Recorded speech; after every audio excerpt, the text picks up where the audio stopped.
কাছে আমি এই প্রথমবার এলাম এবং একটা অন্যরকমের একটা ঘটনা ঘটছে আমার মধ্যে। সেটাকে আমি ঠিক বলে বোঝাতে পারবো না। আমরা ইচ্ছা করি এই যে আমাদের কথোপকথন, এটাকে আমরা সাক্ষাৎকার বলবো না, তার কারণ আমি কোনো নিউজ মিডিয়ার লোক নই। ইচ্ছা করি কথোপকথনটি একেবারে মুখ না ঢেকে, মুখ ব্লার না করে দেখানো হচ্ছে। তার কারণ রত্নাদি বলেছেন একটা কথা যেটা আমিও বিশ্বাস করি। আমরা কেন মুখ ব্লার করব?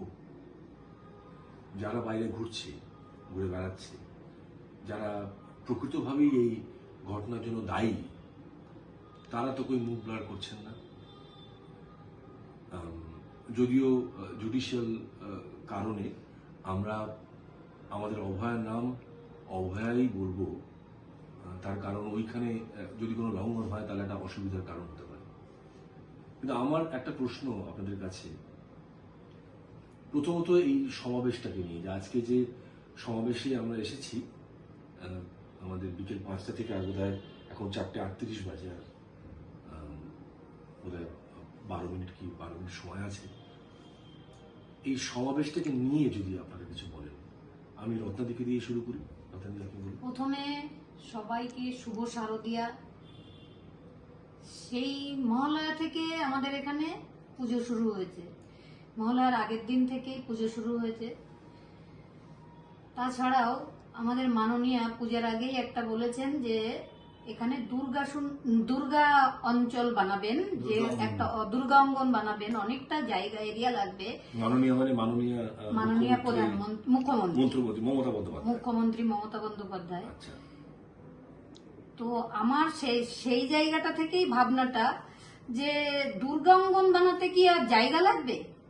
দুর্গা অঙ্গনটা আমরা কিভাবে যে 1 বছর ধরে কাটাচ্ছি সেই জায়গাটা আমরা তুলে ধরার চেষ্টা করেছি। কারণ আমার মেয়ে দুর্গা পুজো করতো, 2 বছর পুজো হয়েছিল, এই 25 সালে 4 বছর হতো। 25 সালটা আমার মেয়ের বা আমাদের খুব স্বপ্নের ছিল, কারণ এই নভেম্বরেই তার বিয়ে ঠিক হয়েছিল, তার এমডিটাও কমপ্লিট হয়ে যেত এখন।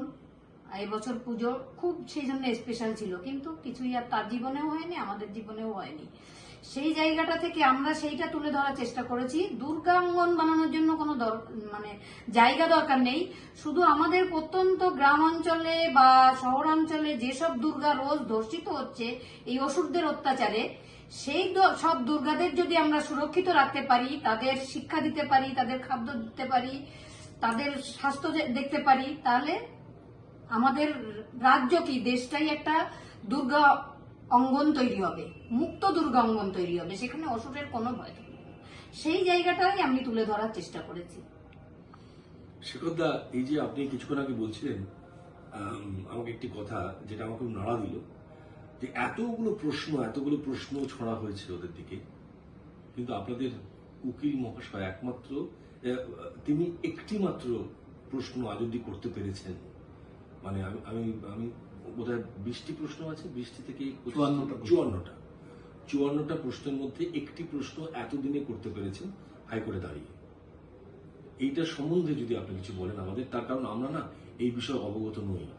লোয়ার কোর্টে আমাদের যারা অ্যাডভোকেট আছে তারা সত্যি মানে মন প্রাণ দিয়ে মামলাটাকে বাঁচিয়ে তোলার চেষ্টা করছে এবং ফিরিয়ে আনার চেষ্টা করছে, বিচার যাতে আমরা পাই, অপরাধের শাস্তি পায়। কিন্তু খুব দুঃখের বিষয় হচ্ছে, যখন আমাদের দেশে বা রাজ্যে যে তদন্তকারী সংস্থা থাকে তাদের কাছেই থাকে ম্যাজিস্ট্রেট পাওয়ার, মানে ফুল পাওয়ারটা তাদের কাছে দেওয়া থাকে।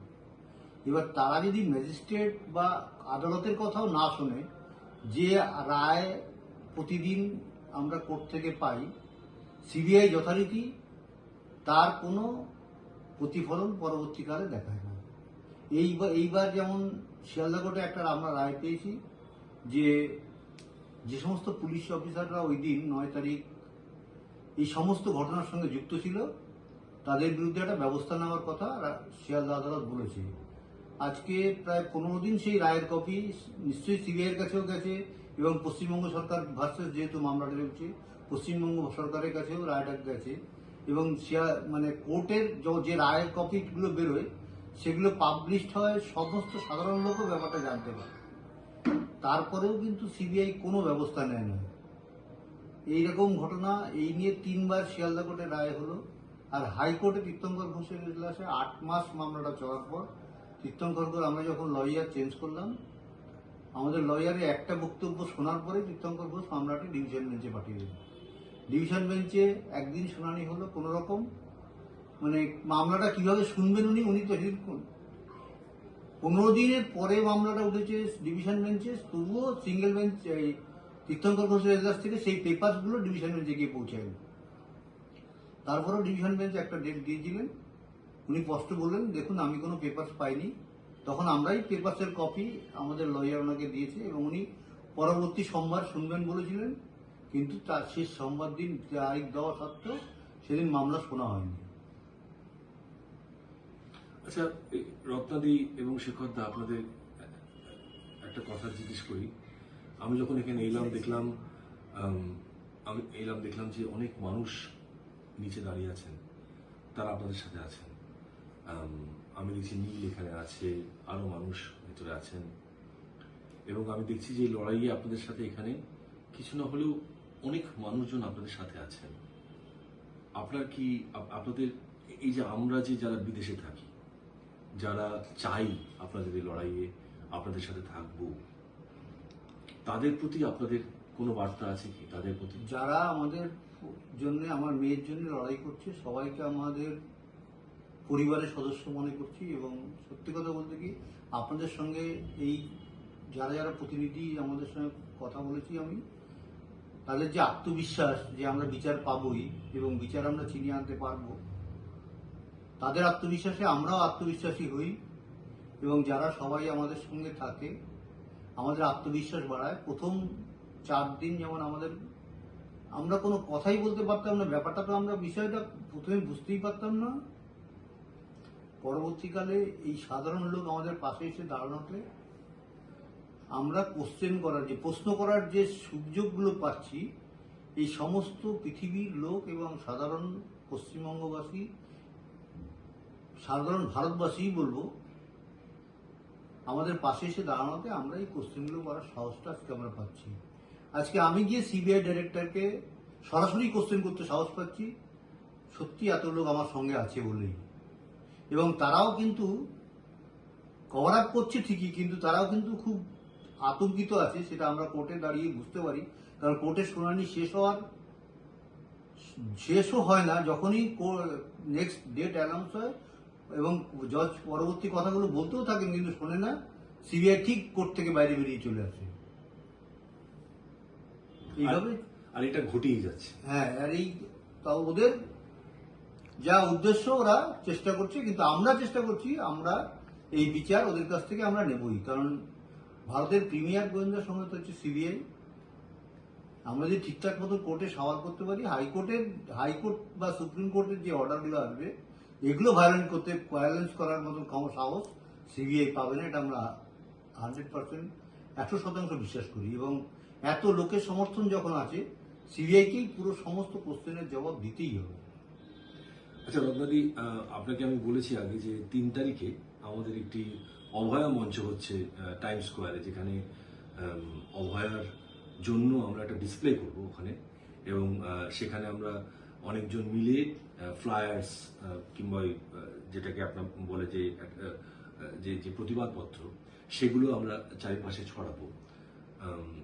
যারা ওখানে থাকবেন, যারা আসছেন, তাদের প্রতি কোনো কথা বলতে চান তাদের নিয়ে? তাদের একদম আমি অন্তর থেকে কৃতজ্ঞতা জানাই।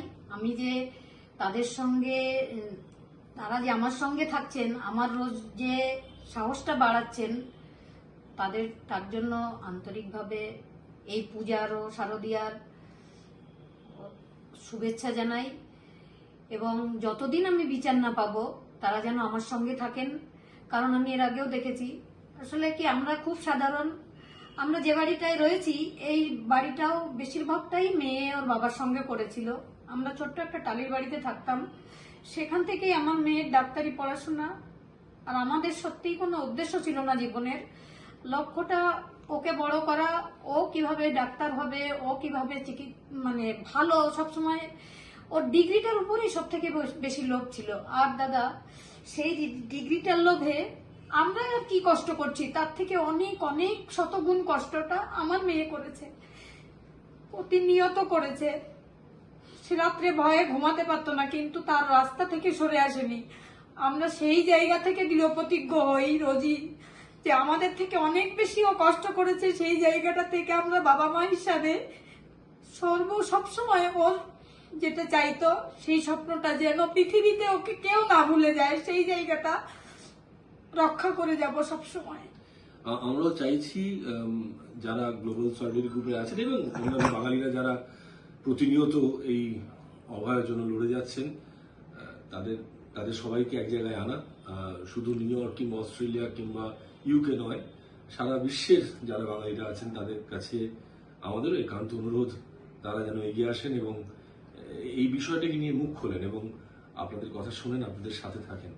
আমার মেয়ে MBBS পাশ করার পরে একটা কথা বলেছিল, খুব নাড়া দিয়েছিল আমাকে কথাটা, জানো মা, আমি বিধানচন্দ্র রায়ের থেকেও বড় ডাক্তার হব। কারণ উনি সাপ্লি পেয়েছিলেন, আমি সাপ্লি না পেয়ে MBBS পাশ করেছি।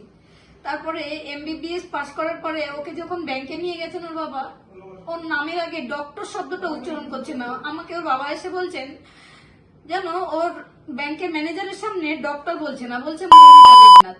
তা আমি ওকে বলছি, তুই নামের আগে কেন ডক্টর বলছিস না? আস্তে আস্তে আমাকে বলেছে, জানো মা, MBBS ডক্টরদের লোকে বড় ডাক্তার মনে করে না, আমি অনেক বড় ডাক্তার হব এবং অনেক পেশেন্টদের সেবা করব। সেই জায়গাটা থেকে 14 তারিখ যখন দেখেছি না, তখন সত্যিই ভেবেছি যে মেয়েটা আমার অনেক বড় হয়ে গেছে।